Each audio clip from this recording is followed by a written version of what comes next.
Hello guys, NautoAisDx here, and of course, I too watched the Game Awards 2020, and of course, no surprise who won for this year, but that's going to be a different story there.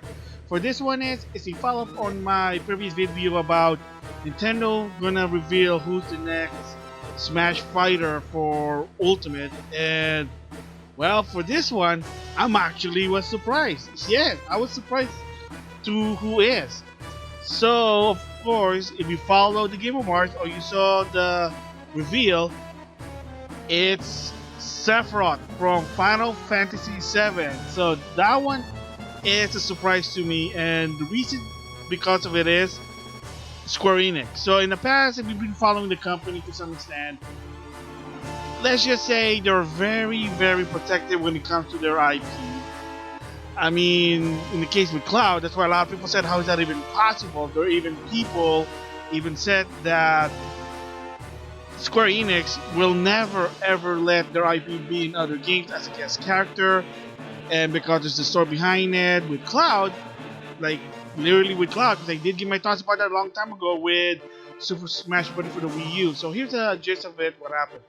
First, there was a rumor that in Soul Calibur 2 for the home console, the PlayStation 2 version will have Cloud. There were talks about it, they were almost close to agreement, but something happened. Square Enix said no, to a point they said, yep, we're not going to allow it. Whatever the reason is, there's been rumbling that they're just very protective. They were worried that it might ruin the reputation of the character, so no dice. That's why it became a Hachi. And then later on with PlayStation All-Star Battle Royale, PlayStation's version, unfortunately at the time, the developer was Superbot.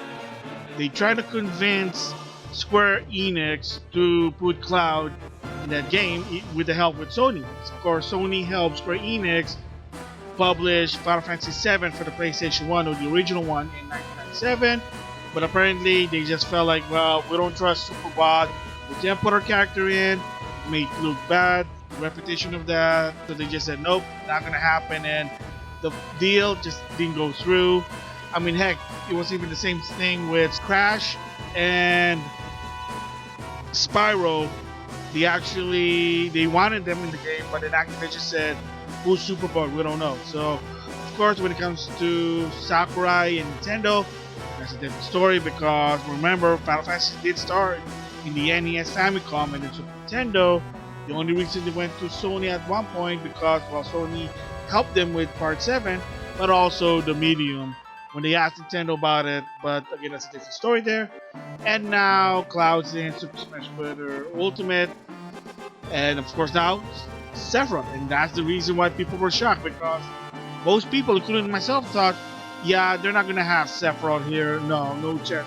No another Square Enix character is going to be in it, but hey, here it is. So you got Cloud, you got Hero, and you got Sephiroth. So with that, when they showed the trailer, I'm like, oh my god, this is great. So first I'm like, when it first started, I'm like, man, this is an epic battle again with Galeen. So the Smash fighters, they're trying to fight him. You see Erdrick, you see Richter, you see Banjo, Gold. I mean, the best part is you kind of see all the DLC characters. Banjo and Erdrick, and then all suddenly Galeen was going to do some laser attack or whatever, and then suddenly it stopped, and then behind it there was a mysterious figure. You know, suddenly you hear the music, the one-winged angel, and I'm like, the minute I heard the music, oh my gosh, you gotta be kidding me. Sephiroth showed his skill, his Masamune, his even stage, which is the crater in the valley, which is the final place when you finish the game. Spoiler there, I know, but it is what it is. And then the best part here is Cloud is in the trailer CG, because if you saw Cloud's trailer for the Wii U version, it was only gameplay. There was really no CG scene because I guess they didn't have the money or whatever, but it is what it is at that time. But now Cloud with his Advent costume, which is another interesting part of Advent, because I don't know, maybe they're making reference to Advent Children, which is the sequel to Final Fantasy VII, that's a movie. Good story. I would highly recommend it. So there was a fight. They show Sephiroth's sort of demonstration, and then one part that I saw that something different was Cloud did his Smash finale, but it's called Omni Slash Version 5. I'm like, what is that? And I'm like, maybe this is gonna be an improvement with Cloud. Who knows? But for people who don't know what Omni Slash Version 5 is, it's based on again the movie Advent Children there.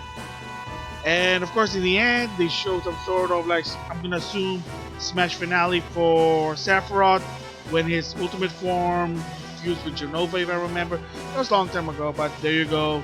Cloud, Sephiroth. Oh my gosh. The only thing that I kind of noticed is when they were talking, why is it in Japanese? Square-Enix, what's the deal? You know, Cloud and Sephiroth has an English voice actor or actors. I know there's two different ones. There's one for the original actually game or the CG movie, and of course in the remake they wanted some movie experience voice actors, whatever. I mean, it is what it is, but again, there it is. Crazy, but why is it not in English? It's something that's really kind of bothered me, and I have heard from people said there was some union issue that Nintendo's a non-union when it comes to doing the recording versus Square Enix. If they are a union, they have their own recording studio from what I heard, or they hired someone. I don't know the story behind it, but it would be nice. Seriously, it would be nice to have Cloud and Sephiroth have English voices, along with Hero, along with Terry, along with Lucas and Ness, but whatever. At least for Sephiroth and for Cloud. And hopefully, maybe Sakurai will explain this in the presentation. And yes, it was also announced later on Twitter that there will be a presentation for it next Thursday, December the 17th, about Sephiroth. But apparently, it's going to come December 2020, so probably going to be the end of the year. I was surprised. I thought it was going to be 2021, but hey, you know, I guess Sakurai is feeling generous. I mean, okay, wow, because it's supposed to be that the character is supposed to end by February of 2022, from what I understand. I'm just surprised that from Minecraft Steve to Sephiroth, it's just 2 months. Like, it's gonna be December, so who knows? So there you go, my thoughts about the reveal of Sephiroth. I was shocked. I would not think it would be Sephiroth because of Square Enix's history, but well, it is what it is there. So I'm gonna check the presentation next week. And of course, like I said in the previous video, don't be disappointed. So for people disappointed about Sephiroth, I can understand, because not everyone's a fan of Final Fantasy VII. You gotta keep in mind that in history, that is the mainstream Final Fantasy for the PlayStation. A lot of people who got into Final Fantasy because they played 7, because of the PlayStation Classic. Again, it is what it is there. That's why a lot of people like it. I understand it, and I'm actually hyped about it, because whether you like it or not, he is a badass. He's one of the best villains for Final Fantasy series ever. I mean, I have to admit that too. So again, at least it's better reaction to a lot of people I see. Not like Minecraft Steve, a lot of people are laughing. It's like, oh, are you serious? Like, really? It's for kids. Well, Final Fantasy VII is also for kids. He was just an older character, I'm just saying that. So that's my thoughts, and with that, I'll see you guys later.